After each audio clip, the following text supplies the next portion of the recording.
One morning, Gordon was in the yard taking on a large supply of coal. That's the third load of coal you've had today, Gordon, said James. Some might say you're being rather greedy. I'm an important engine, replied Gordon. Important engines need plenty of coal, but I doubt if you would understand that, James. James snorted and went about his work.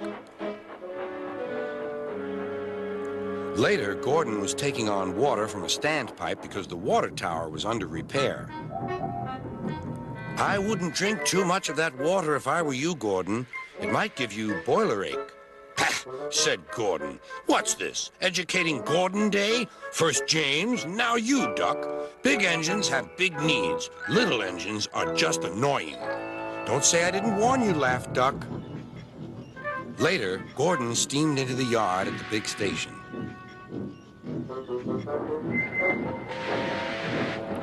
"That's what I need," exclaimed Gordon. There, emerging out of the sheds, were two shiny tenders. "Now, if I had two tenders," said Gordon, "I wouldn't need to stop so often, and I wouldn't have to listen to silly little engines." "Those tenders belong to a visitor," replied his driver. Diesel sidled up alongside. "Everyone knows that tenders are a mark of distinction, but I'm afraid that no amount of tenders will save you in the end. We Diesels are taking over, and we don't need tenders to make us important, not even one." Gordon was most upset.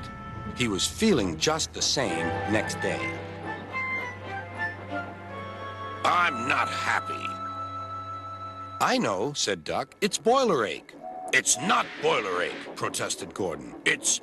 "Of course it is," interrupted Henry. "That water's bad. Have a good washout. Then you'll feel a different engine. Your boiler must be full of sludge."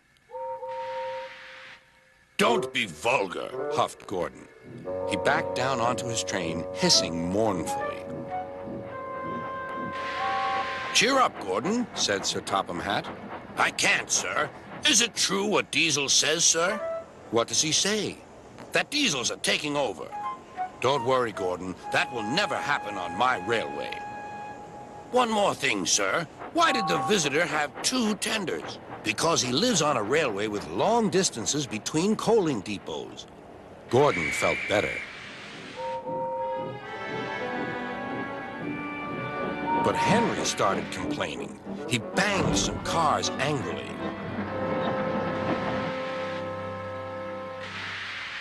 "I always work hard enough for two," he puffed. "I deserve another tender." Duck whispered something to Donald. He was going to play a trick on Henry. "Henry," he asked, "would you like my tenders?" "Yours? What have you got to do with tenders?" "All right," said Duck. "The deal's off. Would you like them, Donald?" "I wouldn't deprive you of the honor," replied Donald. "It is a great honor," continued Duck thoughtfully, "but I'm only a tank engine. Perhaps James might—" "I'm sorry I was rude," said Henry hastily. "How many tenders have you, and when could I have them?" I have 6, and you can have them this evening." "6 lovely tenders," chortled Henry. "What a splendid sight I'll be." Henry was excited all day. "Do you think it will be all right?" he asked for the umpteenth time. "Of course," said Duck. "They're all ready now."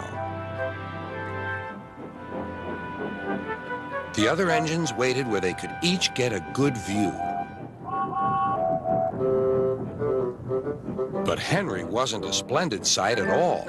His 6 tenders were very old, dirty, and filled with boiler sludge. "Had a good washout, Henry," called a voice. "That's right. You'll feel a different engine now."